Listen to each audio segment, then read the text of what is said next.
Paano gumawa ng PayPal account? Dito gagawa tayo ng PayPal account. Napaka-importante nito lalo na ngayon, na dito papasok ang mga pera natin galing sa mga online jobs at earn money gains. Kung bago ka pa lang sa channel na ito, please like and subscribe and hit the notification bell to keep updated sa mga susunod na videos. Para gumawa ng PayPal account, pumunta lang sa Chrome at e-type ang PayPal. Piliin ang sign up, at piliin ang personal account.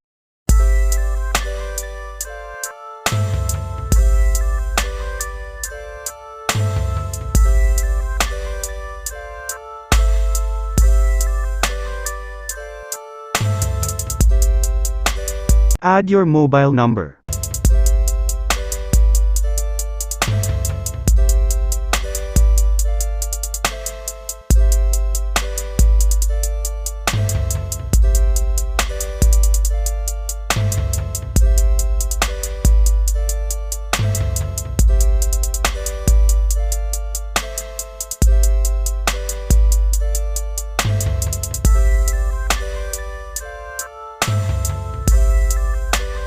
Type ang email address, name, at last name, at password.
Congrats, may PayPal account ka na.